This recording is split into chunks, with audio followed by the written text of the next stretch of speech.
Greetings to one and all. I am Lady Cadet Shrestha, bearing LC 363 of Group BCom first year from College Telangana State Social Welfare Residential Armed Forces Preparatory Degree College for Women. Today, I would like to explain about sole proprietorship and its characteristics. Sole proprietorship and its characteristics. Its meaning. A sole proprietor, also known as individual proprietorship, is the oldest form of business organization. One person starts the business with his own resources and manages it himself or with the help of family members. The business is generally on a small scale due to limited finances and limited managerial resources. It is the competence of the owner which determines the future of the business. His powers are unlimited and his decisions are final. He is in fact the sole organizer, manager, controller and master of his business. Its definitions. According to L.H. Haney, the individual entrepreneurship is the form of business organization on the head of which stands an individual as the one who is responsible, who directs its operations, who alone runs the risk of the failure. According to James Stephenson, a sole trader is a person who carries on business exclusively by and for himself.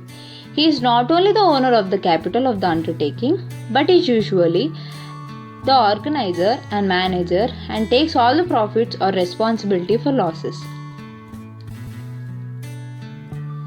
Its characteristics. Characteristics of sole proprietorship. Individual initiative, limited liability, management and control, motivation, secrecy, owner and business exist together, limited area of operation. Let us look into them deeply. Individual initiative. This business is started by the initiative of single person. He prepares the blueprints of the venture and arranges various factors of production. He may employ other persons for assistance, but ultimate authority and responsibility lies with him. All the profits and losses are taken by the single individual. Unlimited liability. In sole trade business, liability is unlimited. The proprietor is responsible for all losses arising from business.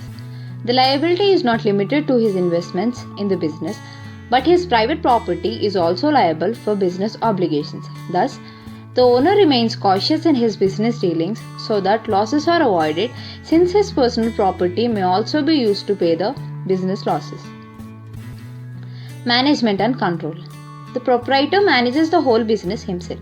He prepares various plans and executes them under his own supervision. There may be some persons to help him, but ultimate control lies with the owner. Motivation. One person is the sole owner of the business. He takes all the profits and bears losses, if any. There is a direct relationship between the efforts and rewards. If he works more, he will earn more. He is motivated to expand his business because the risk involved is more. Secrecy. All important decisions are taken by the owner himself. He keeps all the business secrets only to himself. Business secrets are very important for small businesses. By retaining business secrets, he avoids competitors entering the same business. Owners and business exist together. In the sole trade business, there is no separate existence of business with the owner. The business and the owner exist together.